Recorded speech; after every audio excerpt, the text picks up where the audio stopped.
गुरुर्ब्रह्मा गुरुर्विष्णुः गुरुर्देवो महेश्वरः गुरुरेव परं ब्रह्मा तस्मै श्री गुरवे नमः तस्मै श्री गुरवे नमः तस्मै श्री गुरवे नमः.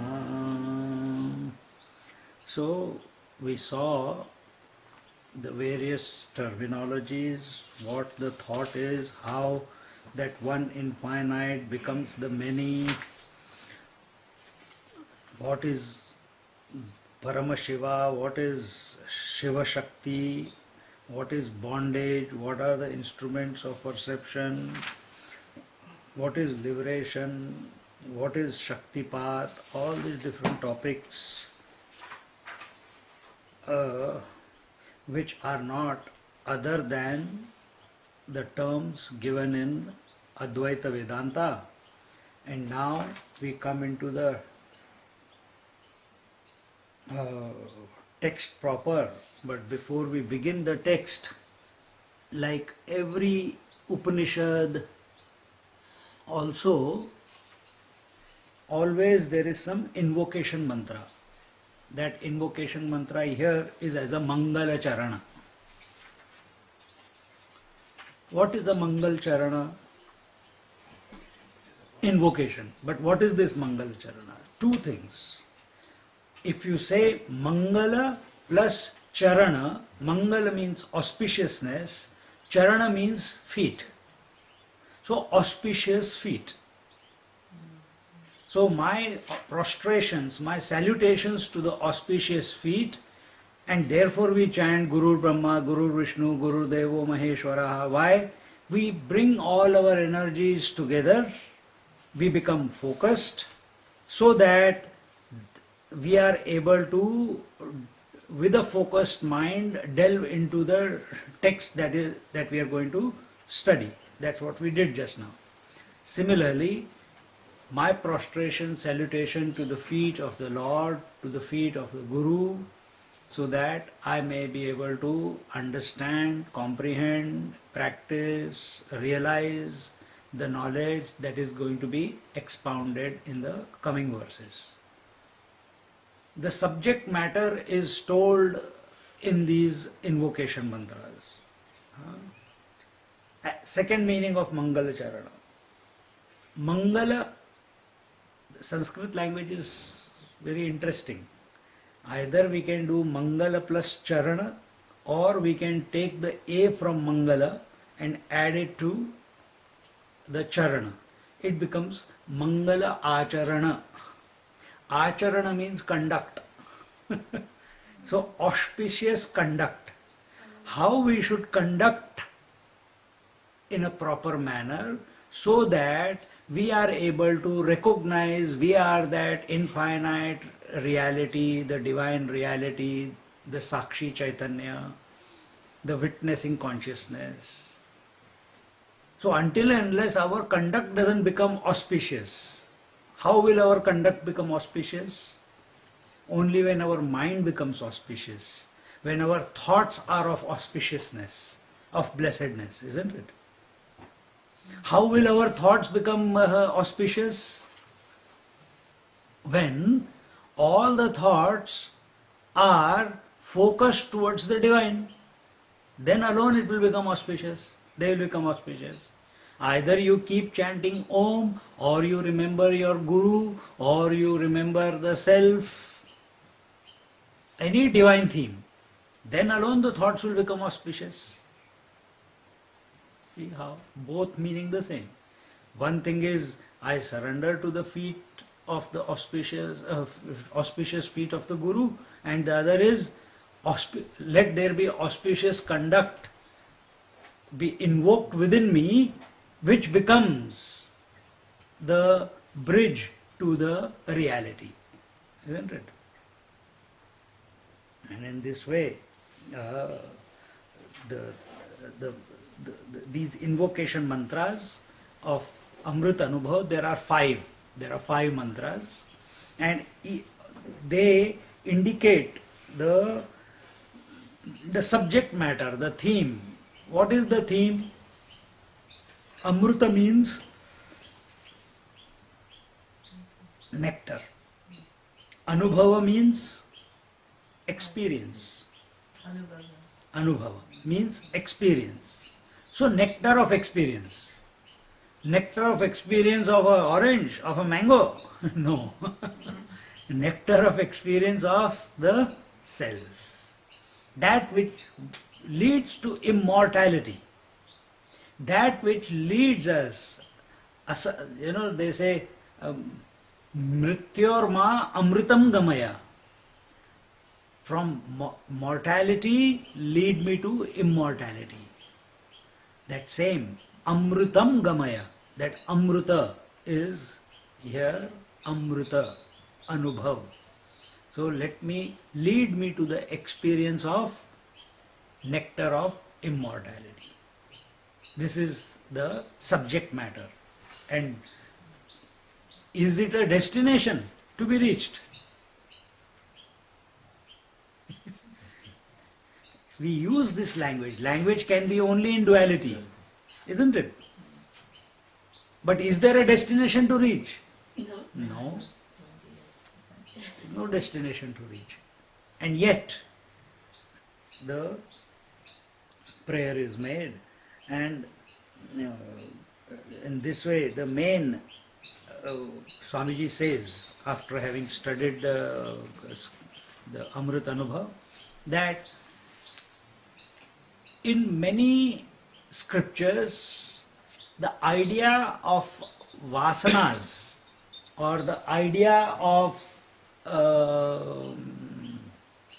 Maya is expounded upon, isn't it? We talk about non-apprehension, we talk about misapprehension. We talk about self-forgetfulness, and we talk about projection. That Maya expresses as Sattva, Rajas, Tamas. We talk about that Sattva, Rajas, Tamas then giving rise to this entire creation, isn't it? What happens in that process is, and Maya is very fascinating. Our mind gets fascinated by all this data, but forgets the original source in talking about all this.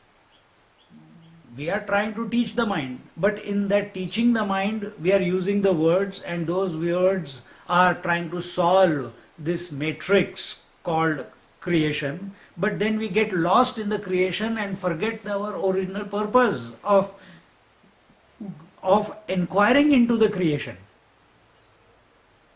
Like we want to think about our source in our mind, and then we get lost in the mind only with some thoughts.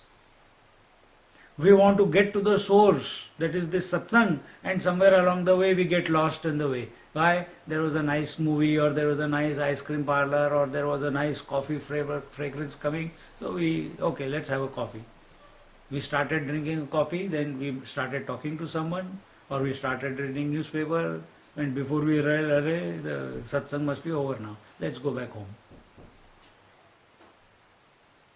So we must not forget what the purpose is. And until and unless again and again the purpose is not reinforced in our mind, till then we will not move towards it. Distractions are many. We have seen. Let her go out.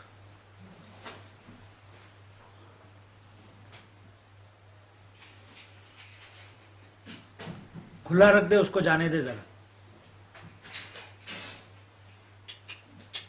She'll go. She'll wait for 2 minutes and then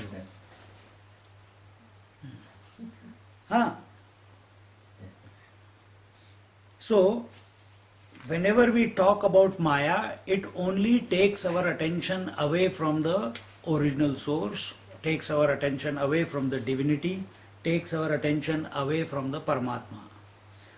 And therefore, in this entire text, the word Maya, what is Maya?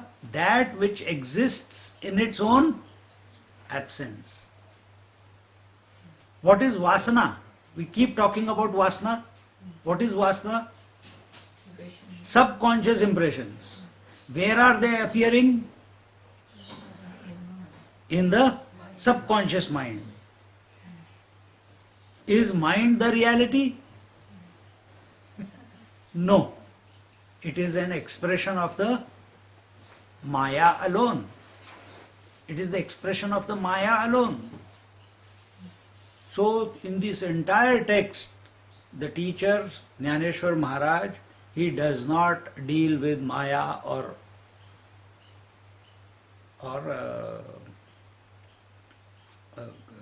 vasanas. He does not talk about it. Why? He does not want the attention to be shifted towards that which is ephemeral, that which is temporary. His attention is always towards and he has dealt the same topic, but in what the manner is, we will see. So the first verse of this Mangala Charan, all invocation mantras in most, if you see Tulsi Ramayana, which is written in a local language, the first invocation mantras, they are in Sanskrit. Similarly, here also we see it is in Sanskrit, the first 5 shlokas, then the teacher has gone into the proper text. Text means he has spoken about this topic in the local language of that time. So the first verse goes, Yadaksharamanakheyam anandamajamavyayam Srimannivrittinatheti Khyatam Daivatamashraye. The first verse. It says, I take refuge in the divine, popularly known as Sri Nivrittinath, who is one imperishable, inexplicable, unborn absolute bliss. Daivatam Ashraye. Ashraya means to take refuge. Whom do we take refuge in? Who is able to take care of us? A child takes refuge in the arms of his mother. A student takes refuge in the blessings of the teacher. A devotee takes refuge in the feet of the Lord, isn't it? Where do we take refuge? We take refuge in talking about the world. No, it must change. So here the student is saying, I take refuge in the divine, and that divine, what is that divine? It is Yadaksharam, that Aksharam. What sometimes we use the words Nitya, Shuddha, Buddha, Mukta, Swarupaha. So Nitya, that which is eternal, Buddha, that which is all-knowing, Nitya Shuddha, that which is ever pure, Nitya Shuddha Buddha Mukta, that which is ever free, isn't it? These are ways, adjectives of that one reality. They explain that one reality. Similarly, here different words are used. They are Aksharam, Anakhyayam, Anandam, Ajam, Avyayam. We will explain these words, and then it says, what is this reality which is Aksharam, Anakhyayam, Anandam, Advayam and Avyayam? It is Sri Nivrittinath. If you remember you were there first day of the class. Who was Nivrittinath? He was his elder brother, isn't it? Jnaneshwar Maharaj's elder brother. He is his guru. See? And what does Nivritti mean? So he says that reality which has expressed itself as Sri Nivrittinath. He is my God, and to him I surrender. I take refuge in that divine who is expressing as my teacher, who is Sri Nivrittinath, And Nivritti Nath means Nivritti. Nivritti means withdrawal. Nath means the master of all withdrawals. Nivritti means the one who has renounced everything. Only when you have renounced everything, then alone it is possible to be established in the truth. Without withdrawal, without renunciation of everything that is ephemeral, everything that is changing, everything that is limited and conditioned. And see, his teacher's name itself is the master of renunciation, Nivritti Nath. And to that God, in that God, or in the feet of that God, I take refuge. And what is his nature? It is Aksharam. Aksharam is that which never becomes less than what it is. You know, when we say Purnamada, Purnamidam, it means the reality is complete, full. Out of that full reality, you take something out, technically, from what you have taken out, then what is left behind should be less than what it was, because you have taken something out of it. But here the reality is such that you take out something from the reality, what you take out is also the reality, what is left behind is also the reality. And what is reality? That which is complete. We are nodding, but we are not understanding. We are nodding, but our mind cannot comprehend this. That how can there be something which is complete, and out of that complete you take something out, and what you take out is also complete, and what is left behind is also complete. Om Purnamada Purnamidam Purnat Purnamudachyate. That which is complete, that which cannot be reduced. Kshara. Kshara is that which is limited, that which is conditioned. Akshara means that which is unlimited, that is unconditioned. And this reality, that Nivrittinatha, with that reality which is expressing in my life as Nivrittinatha, in whom I have taken refuge, is that which can never be reduced to limited or conditioned. See? Can you take refuge in the reality?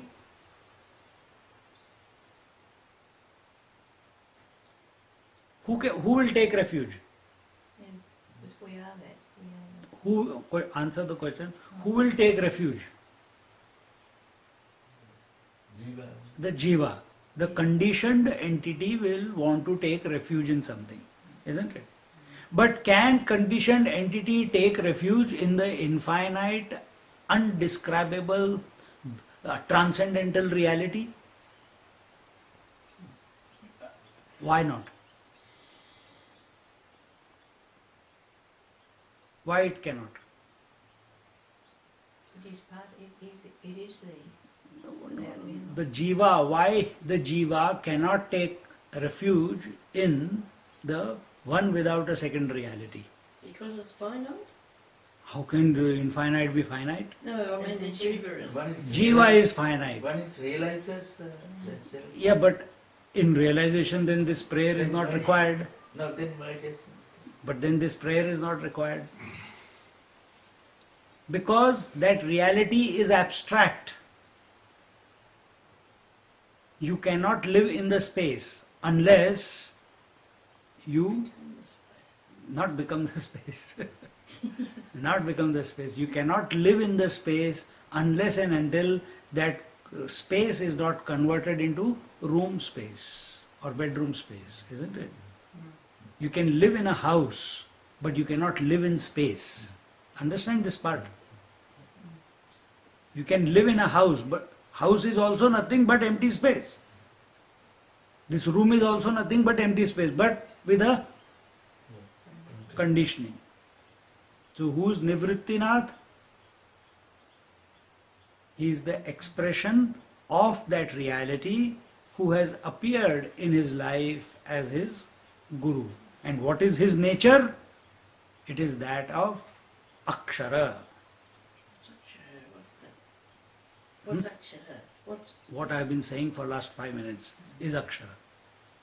That which cannot be reduced. So in this way, who is this, what is this reality? This reality is that, this Akshara is that, it is the substratum, it is the foundation from whom the entire expression of the world has come out, has been maintained, and it again merges back into that one reality. And who's that reality? Because if it is abstract, that transcendental idea, then we cannot have a relationship with it, isn't it? But in the manner of speaking, we always want to create a relationship. So he has seen that reality expressing as his teacher. And that teacher is the master of renunciation, Nivrittinatha. Actually, he was his elder brother. And in this way, I take refuge in the divine. Then second word is Anakhyayam. What is Anakhyayam? Anakhyayam means that which cannot be talked about. So what is that reality? That reality is that where the words cannot reach. We are using the words Aksharam, Anakhyayam, Anandam, Nitya Shuddha Buddha Mukta Swarupa. All these words are very used here. Avyayam, Ajam, unborn. But all these words are still limited. They are indicating something which cannot become an experience of the relative world. It cannot become the experience of the mind.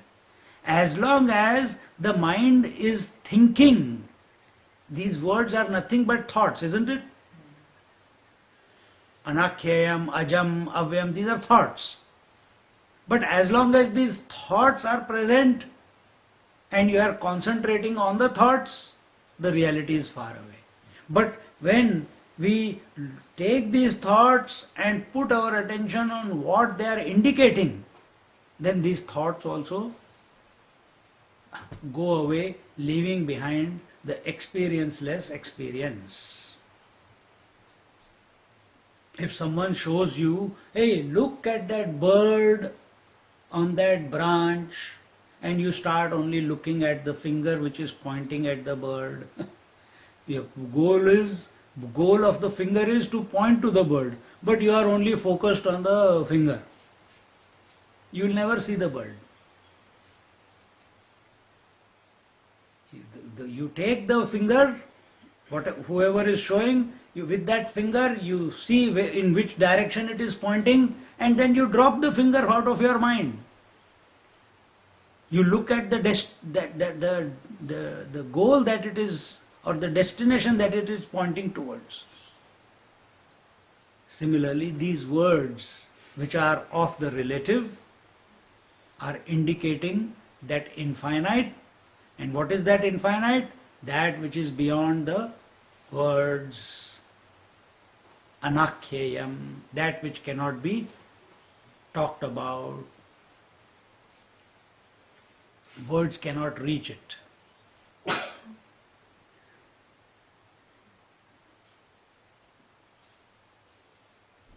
So who is this? Here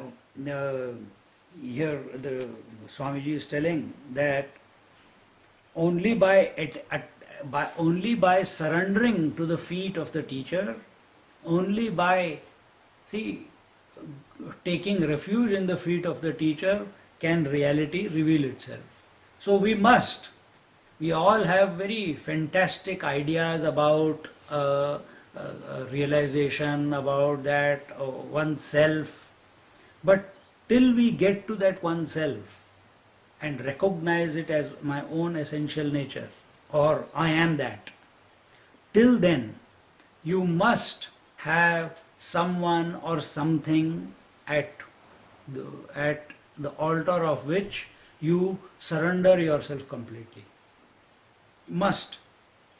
It is helpful on this journey. Otherwise, there are many things to distract. It can be your father, it can be your mother, it can be a teacher, it can be an idol, it can be a person whom you respect and revere in the society. It may be a friend. But at that altar when you go, there are no doubts in your mind about that particular altar. You totally bare yourself empty in front of that altar. Why? Relationship cannot be created with the abstract.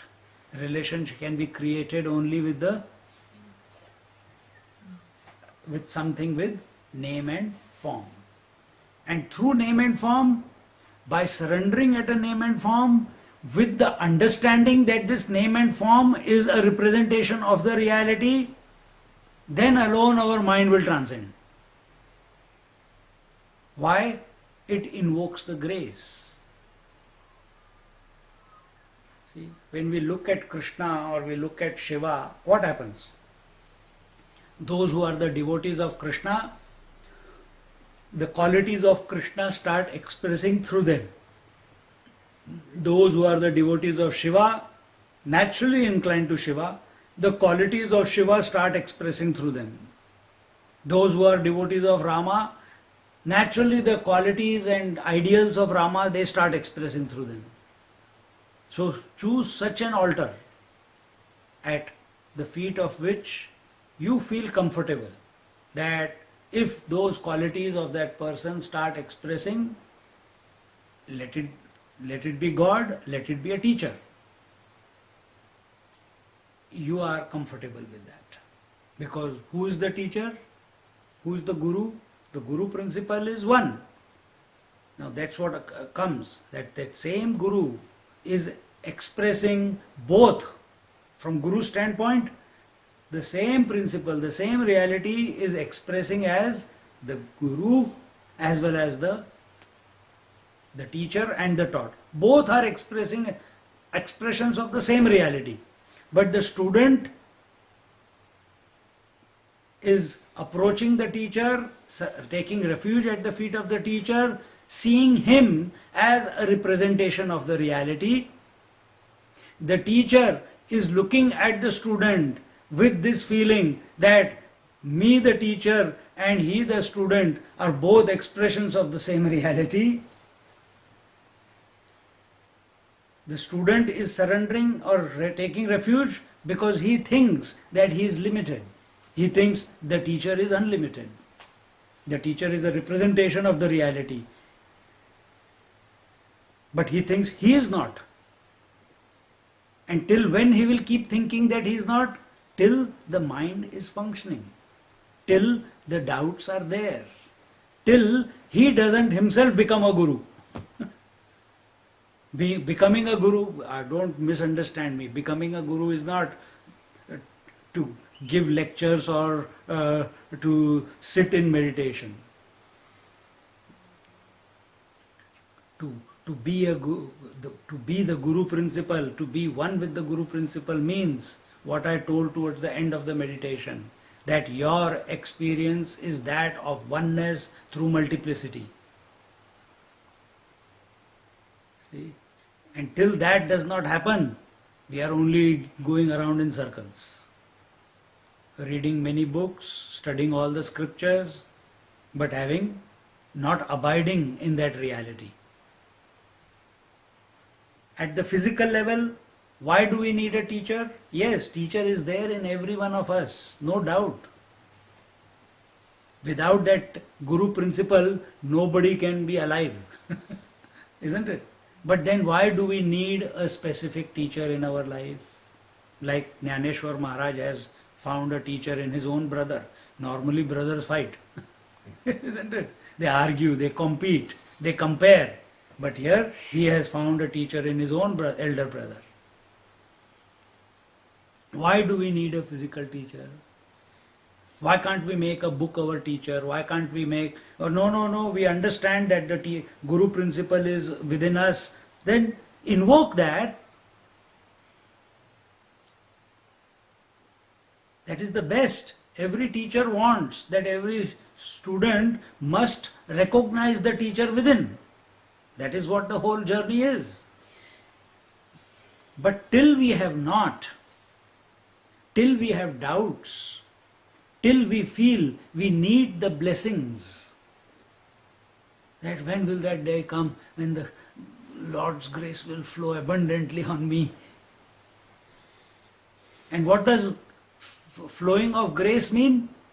That we do not react to anything in this world, we do not get disturbed by anything in this world, that we do not have any doubts about this, about anything, we are not suspicious about anything, we are not having fear about anything.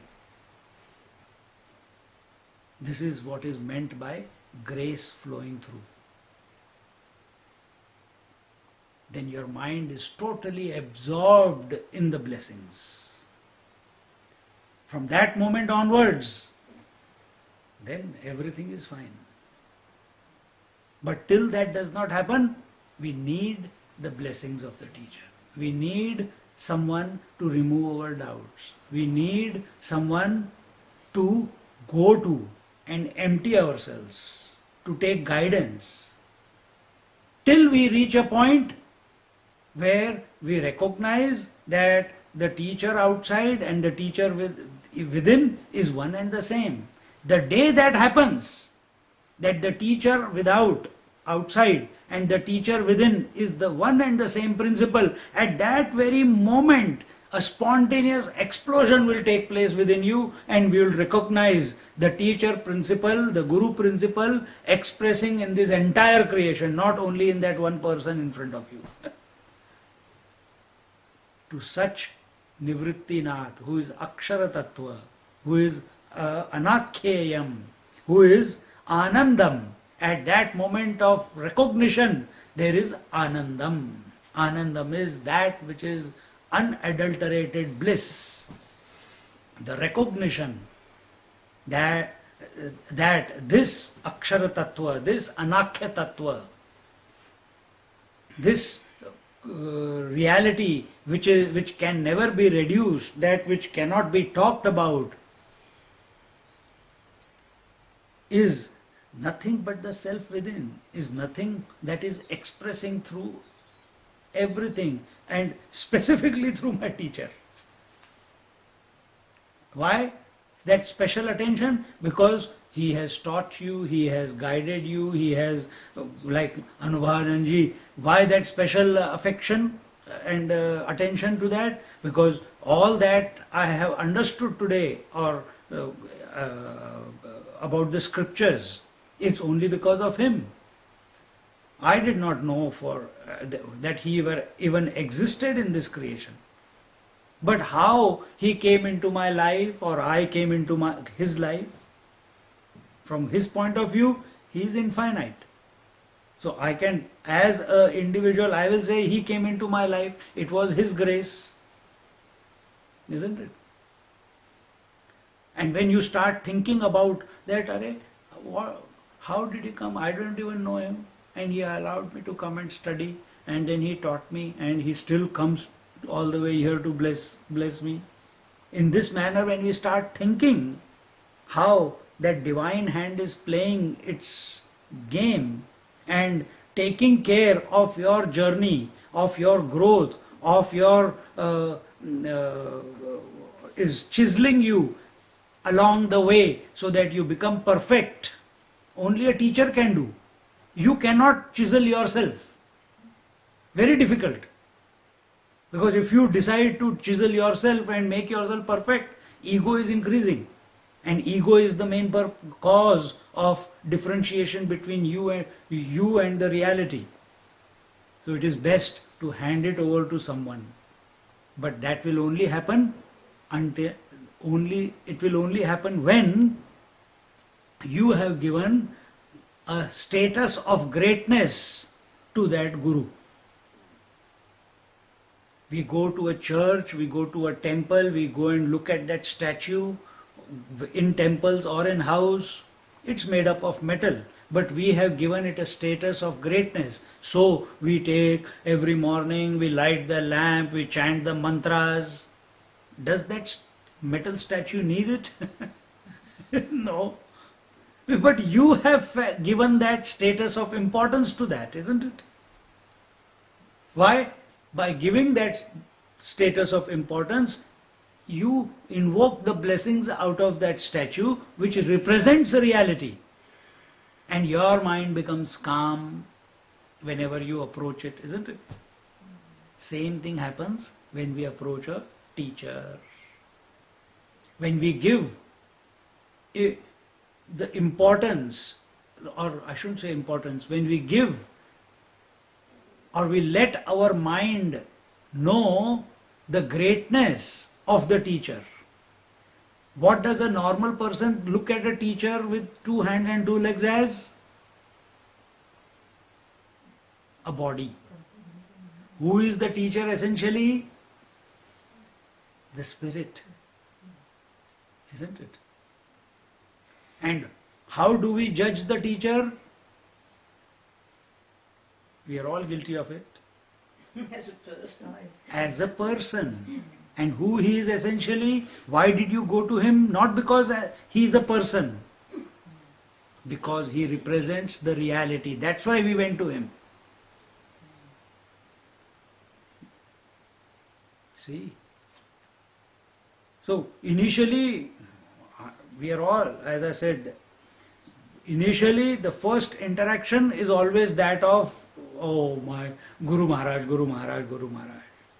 And when we become familiar with the Guru, the person, what is that statement? Familiarity breeds contempt, Breeds contempt. isn't it? So the more you become familiar, you start judging. He doesn't know this. Why is he behaving like this? Why is he partial towards this person and partial towards that person? Oh, why did he scold that fellow? I know that poor fellow is really in trouble, and why he had to scold him?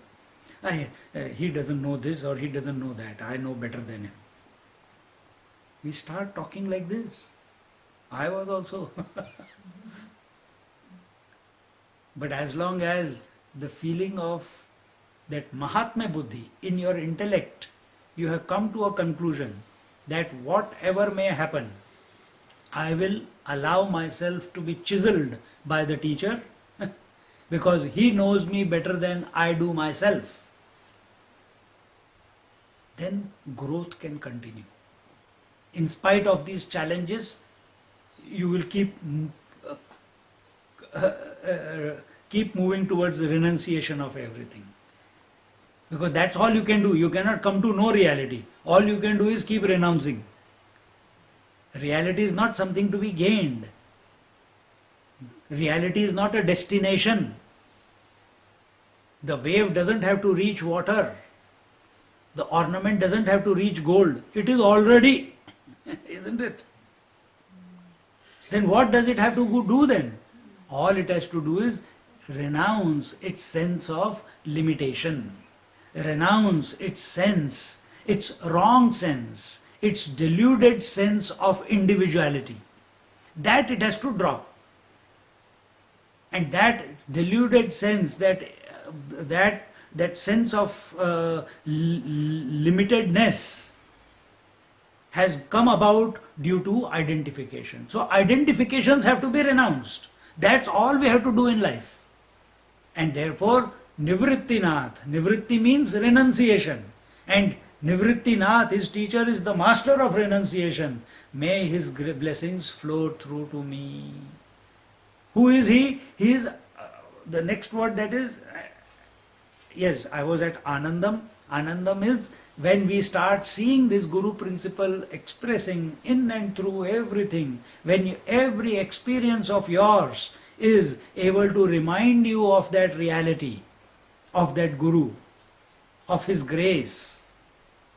An inexplicable joy emanates from such a person. Because the reality is Ananda Swarup, and therefore Anandam. Then Ajam. Ajam is he is unborn. That means he is beginningless and endless. So even though he is appearing in the form in front of me, but essentially he is beginningless and endless. There was never a time that he was not. So to surrender at the feet and take refuge at the feet of such a master who is unborn and undying. What are you trying to do through this?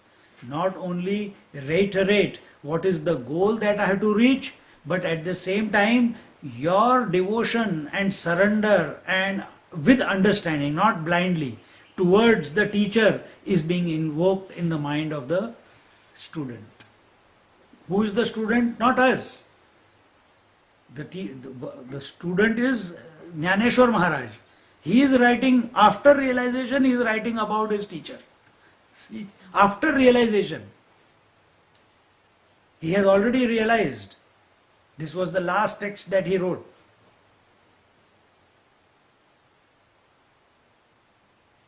See? So if Jnaneshwar Maharaj, who is a realized master, can still think about his teacher, his elder brother, and take refuge in him, who are we, born yesterday, to say that I will reach the reality myself? It's an ego trip. Otherwise, yes, Gita also says, Uddharet Atmana Atmanam. By the self, you have to reach the self. Yes. But there Krishna is guiding us, isn't it? In that journey, some guidance is required. It is helpful. Very few are the people, seekers, for whom no guidance is required. Very few. Very few. And there you can count them.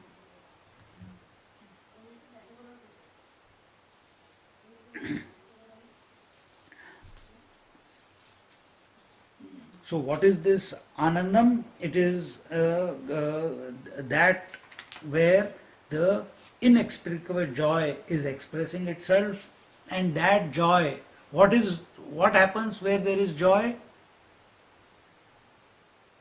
There is no stress. There is no stress. There is no tension. You release all the stress in that joy. Stress is on account of limitation and conditioning. When you laugh, you know those laughing clubs, you laugh, you lose everything. You lose your sense of being this body also. And sometimes if you see in India, they are going, they roll on the ground in laughter. Let's go the inhibitions too. You drop all the inhibitions, that's right. Inhibitions are nothing but tensions and stresses.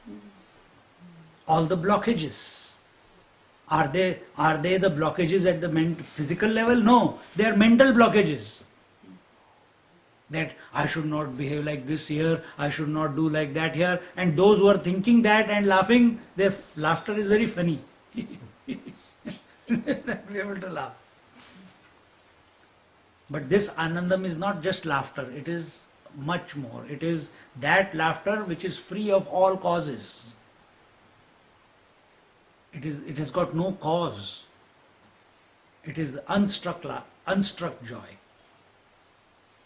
Ajam, the unborn. Unborn, which is beginningless, endless, that therefore he is beyond the scope of time. So time cannot influence the Guru principle. Avyayam, that which is immune to modification. That is avyayam. What is immune to modification? Tell me here, in your experience, what is immune to modification? My sense of being. Something's already complete and finished. Hmm? Something that's complete is, So what is in your experience that is immune to modification?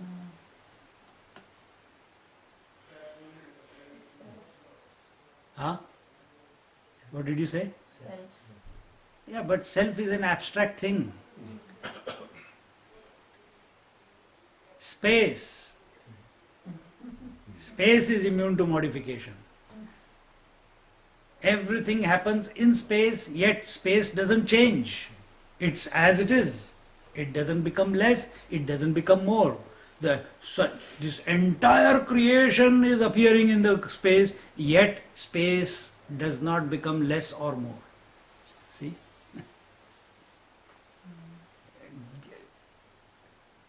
This is a physical, I have told you. Avyayam is that unmanifest. That unmanifest, that avyayam is that reality, expression of reality, where in spite of modifications, no change is possible.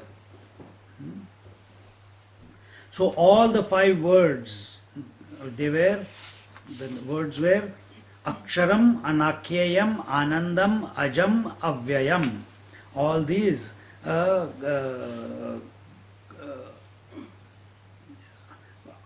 put together describe his teacher Nivrittinath. And he is of the nature of a reality. And in this way, here it was used Shrimat Nivrittinath. Shrimat. Why Shrimat? Shri is, we say, Om Shri Satya Sai Baba Maharaj Ki Jai, isn't it? So why do we use Shri? Shri is a sign of auspiciousness. It's a word which indicates auspiciousness. Shri is the how should I say? The manifestation of that reality is the Shri. And this Shrimat Nivrittinath is the expression of that one reality. And therefore, and whatever we may say that the expression of that one reality is this world, and my God, this world is so difficult to live in. But really speaking, the expression of the reality is nothing but the reality, is the glory of the reality.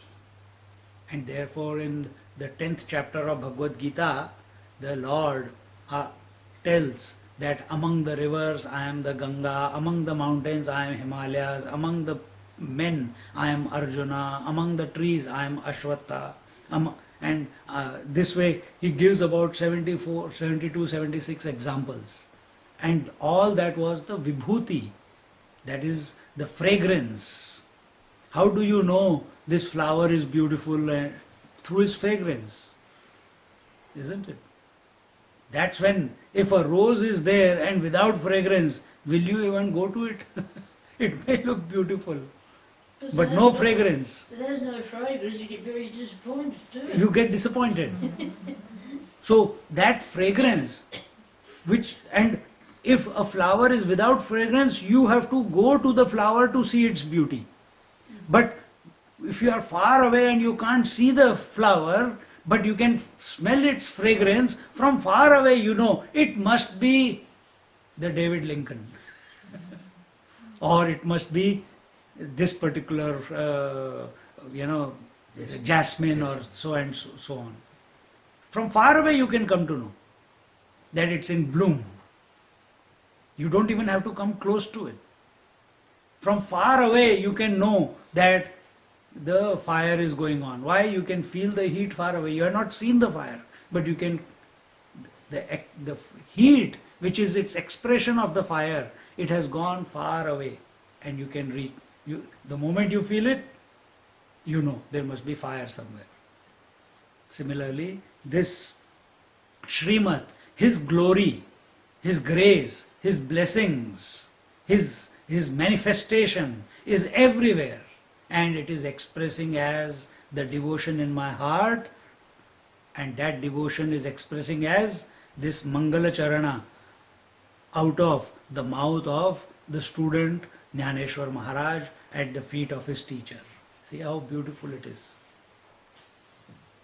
He's not saying it is my verse. It is his glory that this seeker, this person is able to come out with these words, offering a salutation at the feet of his teacher.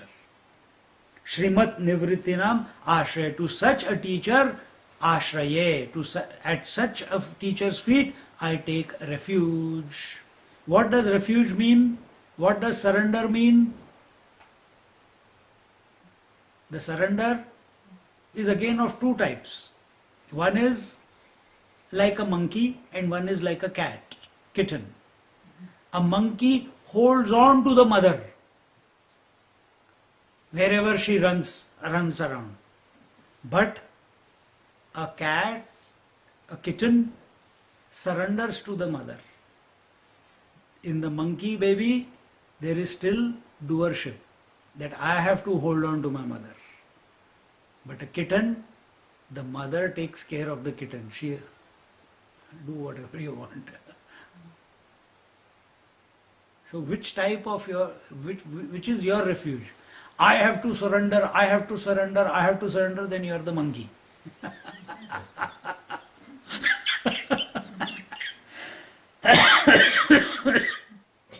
See? Then you are the monkey type. Surrender. Because I have to surrender, I have to surrender. You can say those same words, but what is the feeling inside? What is the intention within? Because when we speak, we will speak in these words only. I surrender to you, O Lord. But what is the feeling within? What is the climate inside your heart? What is the intention within that is making you say these words? If the feeling is that I have to do something to surrender to the Lord, you have lost the plot. If the feeling is that these words, as he is saying, that these words are also coming by your grace alone, O teacher, these thoughts that I am having, this understanding that I am having, this clarity that I am having, this sadhana that I am doing, when all this, everything, every experience at thought, word and deed level is surrendered, meaning you have the feeling from within that it's the grace of the Guru himself. And then you say that I take refuge at your feet, I am surrendered to you, then it has some meaning. Only lip service has got no meaning. So in this manner, Shriman Nivrittinatha Ashraye, I surrender to that feet. And where is this Nivrittinath? This Nivrittinath is not just in one body. We have already told he is the infinite principle. So he is expressing everywhere. He is specifically expressing in the form of his teacher, but that principle is expressing everywhere. By surrendering your individuality and taking refuge at the feet of the teacher, your vision has gone through transformation, and now you are able to see that principle expressing not only in that specific form, but also in and through the entire creation. This is what happens.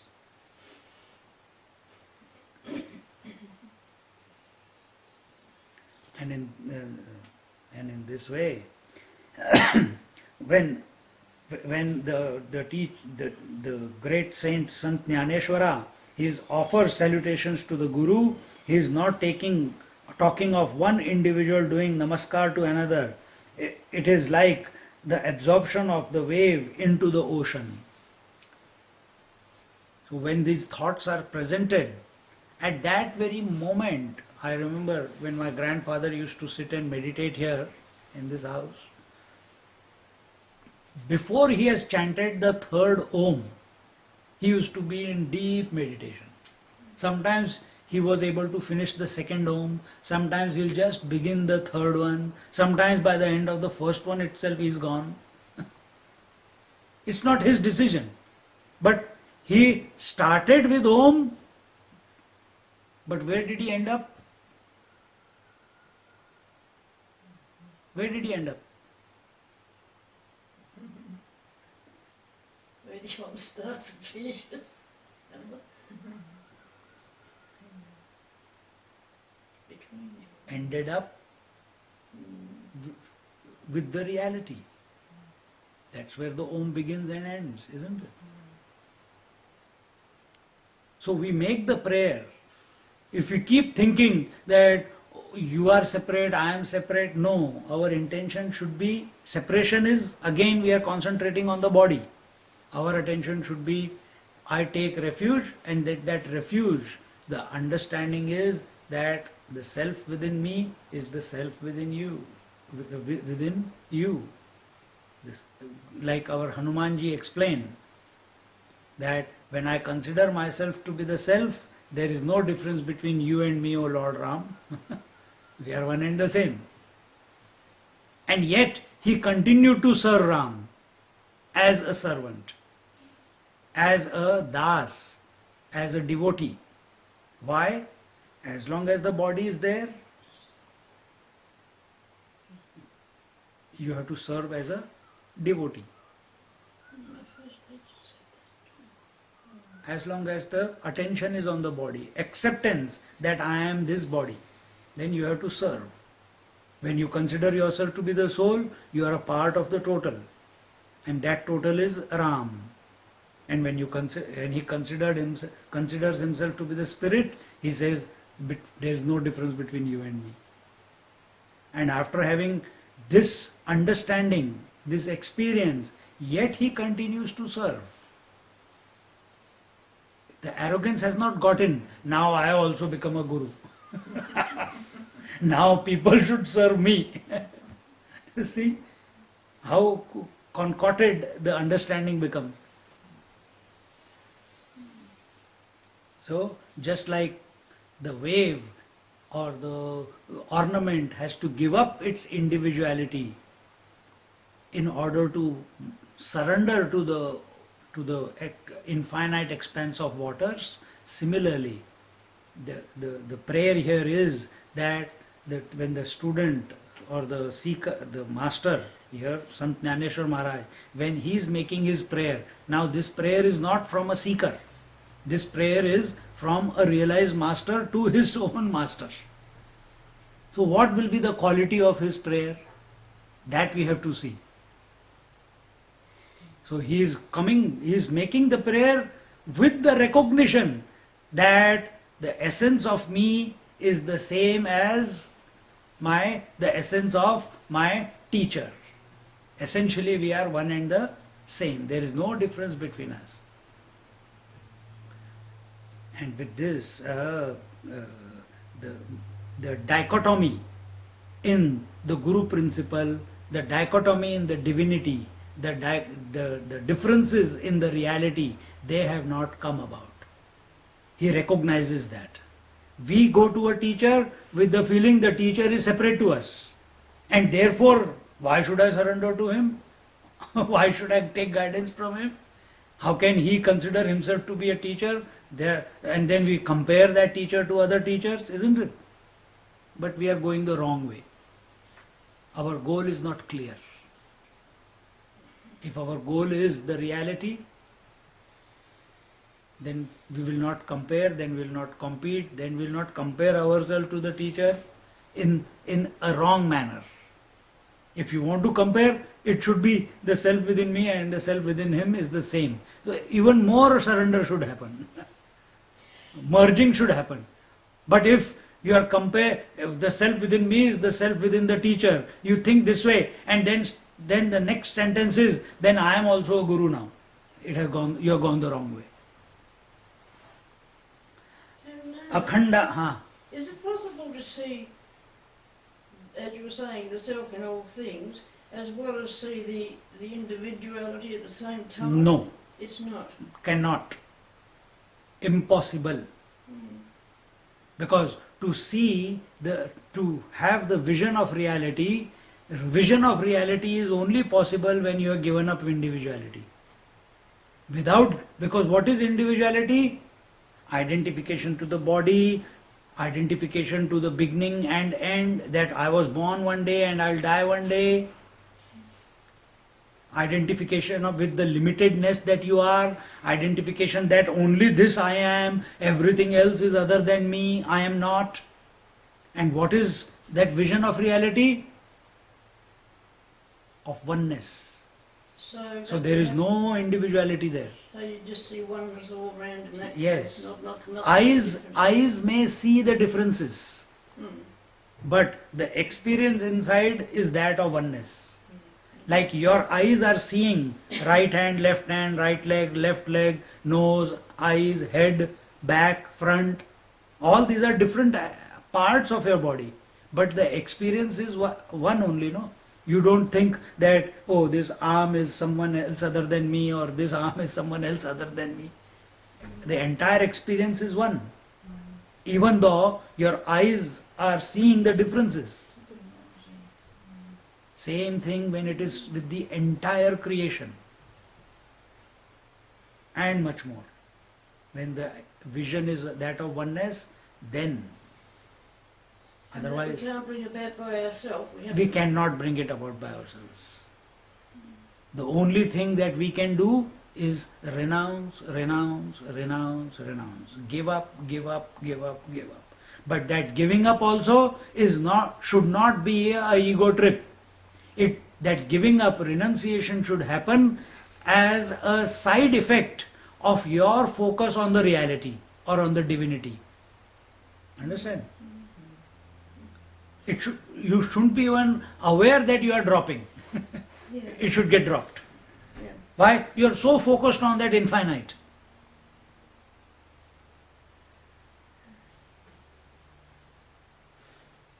So, in this first verse, Swami Anuvanji says, this is the commitment to the cause, and this commitment to the cause, and the cause being the reality, is the real salutation to the Guru.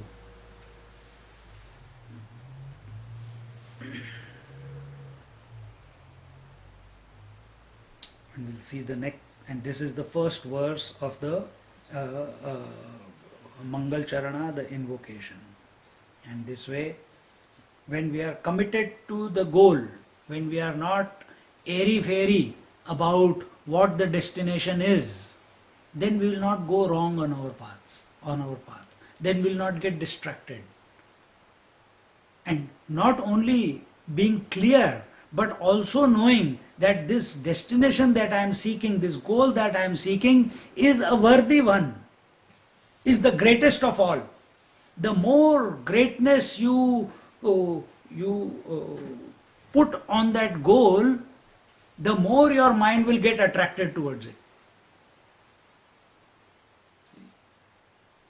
If it is only a passing importance you are given, then that importance will also go away after some time. Then what next? But if you are given importance to that Guru principle, to that teacher, to that reality, or that reality through the teacher, that reality as the Guru principle, which is expressing everywhere. So this vision must be clear. As you said, it was a very good question, that can we be aware of individuality having known the reality? No. There cannot be any individuality, because you alone are the individual and you alone are the real. Only one can express at a time. Individual is because our attention is on the walls, on the limitations, and when our attention is not on the walls, at that very moment the reality appears. Thinking is the same. You know this is a room space, but you also know that space is infinite right now, isn't it? Isn't it? You know that space conditioned by many walls is called houses, and yet you know that space is infinite. When you start understanding this about yourself, that you are the infinite who is manifesting as the conditioned entities in this entire creation. Because there are conditioned entities, you have not become less, nor when you have renounced, you have become more. You are always the same. That one pristine truth. This is the goal of this first. This is the commitment to the cause. This is the clarity and focus that is brought about towards the destination of our journey through by taking refuge at the feet of the teacher Nivrittinath.